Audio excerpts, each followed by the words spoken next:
Change साहब ये बताइएगा कि इमरान खान साहब ने कल जेल से कहा है कि आसिम मुनीर साहब और हमारे दरमियान कुछ लोग जो है वो लड़ाई करवाना चाहते हैं। उसके बाद राना सनाउल्लाह साहब ने रात को एक टॉक शो में कहा है कि ये मुख्तलिफ निजी महफलों में कह रहे हैं कि हमारी गल हो गई है यानी।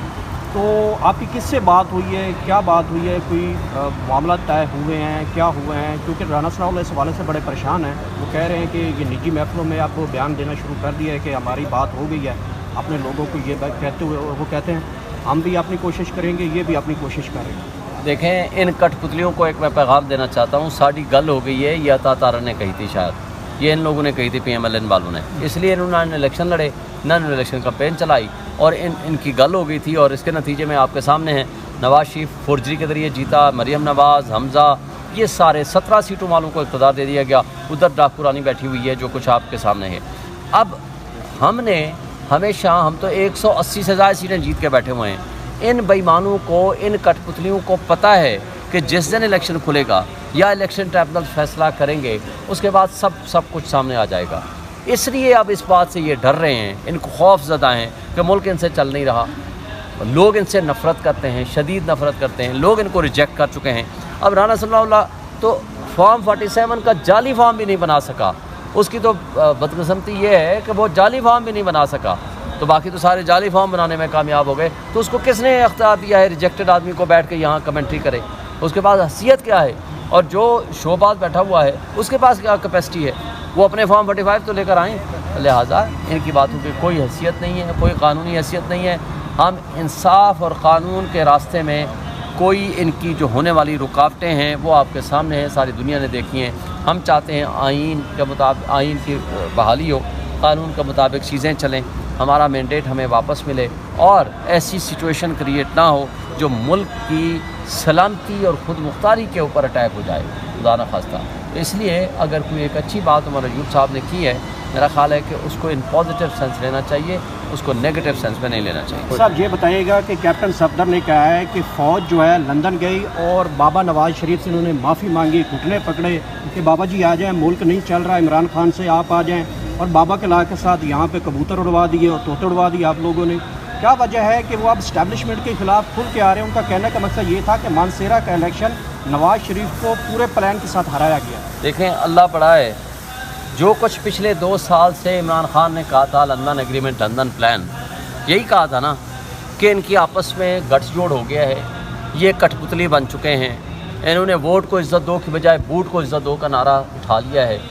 तो खान ने यही कहा था कि ये लंदन एग्रीमेंट का हिस्सा है कि ये मेरे ख़िलाफ़ मुकदमात बनाएंगे, मुझे नाअहल करेंगे, नवाज शरीफ को लाएंगे, उनके मुकदमात ख़त्म कराएंगे, मेरी पार्टी को डिसमेंटल कराएंगे। ये क्योंकि नवाज शरीफ की एक कंडीशन प्रेसिडेंट थी और उसके बाद ये इलेक्शन में जाएंगे। इस सब कुछ करने के बावजूद वो बाबा जी से पूछो, जिसमें तुम जीते हुए हो, जिसमें तो हार गए उसको छोड़ो, जिसमें जीते हुए हो, कैसे जीते हुए हो आप ले आओ। अभी भी पटन की रिपोर्ट आप उठा लें, हाथ से लिखे हुए मरियम नवाज़ और नवाज शरीफ के हाथ से लिखे हुए फॉर्म 47 आ रहे हैं, फॉर्म 45। हालांकि वो प्रिंटेड होते हैं, आपको पता है कैंडिडेट्स के वो प्रिंटेड फॉर्म होते हैं, उसके आगे वोट नंबर लिखते हैं। उनसे जब पूछा कि हमने कहा जी हमको गलतियाँ थी वो दुरुस्त कर रहे हैं। यानी इतनी बेईमानी, ग्लेरिंग मिस्टेक्स, और टोटल जितना वैलिड वोट्स हैं उससे ज़्यादा नवाज शरीफ को डाल दिए गए। यानी अच्छा, उधर ही MPA के 3 कैंडिडेट्स थे उसके साथ। यानी MPA के वोटों की गिनती का जो एवरेज है 30% टर्नआउट है, और नवाज शरीफ के हल्के का, नेशनल असम्बली का, उधर ही 70% टर्नआउट है। और कैसे होता है? यानी एक बंदे को 2 पर्चियाँ दी जाती हैं, एक नेशनल असम्बली की, एक प्रोविंशियल असम्बली की, दोनों जाकर वो डाल देता है। ये कैसे हो सकता है? आधे से ज़ायद लोग, यानी अगर 100 बंदा आया है तो उनमें से जो 60 बंदा है उसने ये किया कि नेशनल असम्बली की तो पर्ची डाल दी, जो प्रोविंशियल असम्बली की पर्ची थी वो जेब में डाली और चला गया। ये कैसे मुमकिन है? तो लिहाजा फ्रॉड सिर्फ ये नहीं है कि हो रहा है, फ्रॉड होता हुआ भी नज़र आ रहा है। तो लिहाजा इनको एक बात तो तय हो गई कि उस कैप्टन सफदर को मुबारक हो कि कम से कम सच तो उसके मुंह से निकल गया।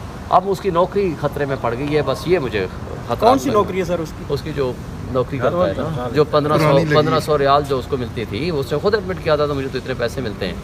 ये कहा जा रहा है कि नए इलेक्शन की तैयारी का भी खान साहब ने कोई कहा है कि कौम नए इलेक्शन की तैयारी करे। इसके पीछे क्या सोच है, कहाँ से नए इलेक्शन की बात? देखें, दो चीज़ें हैं। 6 महीने होने हैं इलेक्शन ट्रिब्यूनल्स को डिसाइड करने के लिए, या सुप्रीम कोर्ट के पास हमारी पटिशन लग जाए। 6 महीने होने को है, उसमें भी और इधर भी।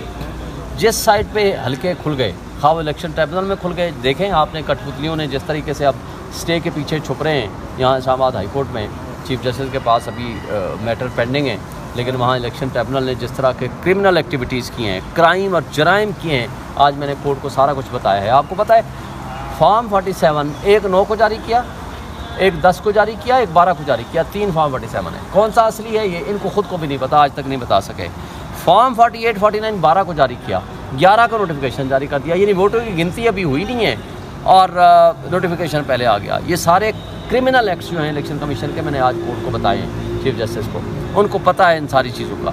अब बात यह है कि या ट्रिब्यूनल को काम करने दें या सुप्रीम कोर्ट में हमारी पटिशन लग जाए। इन दोनों सूरतों में से जो भी सामने आएगा, दो ही ऑप्शन है, या तो हमें 180 सीटें मिलेंगी, इंशाल्लाह इक़्तिदार में आएंगे, इमरान खान साहब प्राइम मिनिस्टर बनेंगे, या ये सारे इलेक्शन का रदम होंगे, दोबारा फ्रेश इलेक्शन होगा, फ्री एंड फेयर होगा इंशाल्लाह। खान साहब की कोई, आपको एक बात बता दूँ, जो पेशीन गोई उनकी होती है वो हमेशा सच साबित होती है। आज से 2 साल पहले उन्होंने कहा था ये मुझे जेल में भेजेंगे, मुझे नायल करेंगे, इस शरीफ फैमिली के सारे मुकदमे ख़त्म करेंगे और उसके बाद वो आएगा और उसके बाद ये मेरी पार्टी को डिसमेंटल करेंगे। जब ये तीनों चीज़ें पूरी हो जाएंगी फिर ये इलेक्शन में जाएंगे। उन्होंने यही काम किया।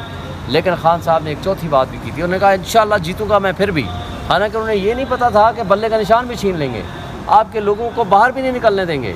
ये भी उनको नहीं पता था कि आपको जल्द से जुलूस की इजाज़त नहीं होगी। ये भी उनको नहीं पता था कि आपको बाहर निकलने तो दूर की बात है, आपके वर्कर्स और आपके जो पोलिंग एजेंट हैं उनको भी गिरफ्तार कर लिया जाएगा। ये सब कुछ के बावजूद भी खान ने कहा था इंशाल्लाह जीतेंगे हम। आज भी इनको फॉर्म 47 न बनाते या ये बेईमानी और चोरी ना करते तो हम तो जीते हुए हैं। आज भी 180 से ज़्यादा हमारे पास सीटें इंशाल्लाह। इमरान खान ने अगर कहा है तो उनकी पेशन को हमेशा सच साबित होगा। रिकॉर्ड पेश हुआ है, उन्होंने हमें डिक्लाइन कर दिया कि जी आप प्रेस क्लब के सामने ये नहीं कर सकते, लॉ एंड ऑर्डर की सिचुएशन है, समाज इस्लामी का धरना है, फलां फलां। अब JUIF को भी बीच में ले आए हैं, हालांकि ये कोई बात हमने नहीं सुनी। मगर आपको याद होगा कि हमने ये एप्लीकेशन दी थी इनको 23 तारीख को, 24 को हम कोर्ट में आ गए, रेट पिटीशन फाइल की, 25 को हमारा केस कन्फिक्स हुआ था, कल हमें नोटिस मिल गए थे और आज 26 को बहस के लिए था। लेकिन ये सारे हीले बहाने कर रहे हैं कोर्ट के सामने, एक बहाना, दूसरा बहाना, तीसरा बहाना। मकसद इनका क्या है, किसी ना किसी तरीक़े से सिर्फ PTI को इजाज़तनामा ना मिले। मुझे बता दें, आज से 1 हफ़्ता पहले जब TLP आई थी तो TLP को क्या किया था इन्होंने, इनका DIG वहाँ नारे मार रहा था कि आपकी और हमारी काज एक तरह की है। पूरे हम ये TLP के ख़िलाफ़ नहीं हैं, मगर हम ये बताना चाहते हैं कि अगर TLP को इजाज़तनामा मिल सकता है तो वाई नॉट टू अस, और फिर जमात इस्लामी को क्यों नहीं मिल सकता। जमात इस्लामी अगर धरना देना चाहती है कानून के दायरे में, आप उनसे अंडरटेकिंग लें, उनको भी इजाज़त दें। हम कब मना करते हैं, मैंने कोर्ट को कहा जी उनको भी इजाज़त दें, सबको इजाज़त दें, आप अंडरटेकिंग लें, कानून को कोई हाथ में ना ले। लेकिन आप एक पार्टी को तो इजाज़त देते हो, उनके साथ नारे मारते हो, धमाल डालते हो, दूसरी पार्टी को कहते हो हमने कंटेनर लगा लिए। फैज़ाबाद धरना जजमेंट आपको याद होगा, उसकी वायलेशन है, गवर्नमेंट रास्ता रोके या बल्कि एक मैंने जो केस किया था Islamabad high court bar association का, वो रिपोर्टेड जजमेंट है। गवर्नमेंट रोके या कोई पार्टी रास्ता रोके, दोनों सूरतों में वो इल्लीगल काम है। रास्ते ब्लॉक किसी सूरत नहीं हो सकते, लेकिन पीसफुल प्रोटेस्ट करना ये फंडामेंटल राइट है आर्टिकल 16 ऑफ द कॉन्स्टिट्यूशन के मुताबिक।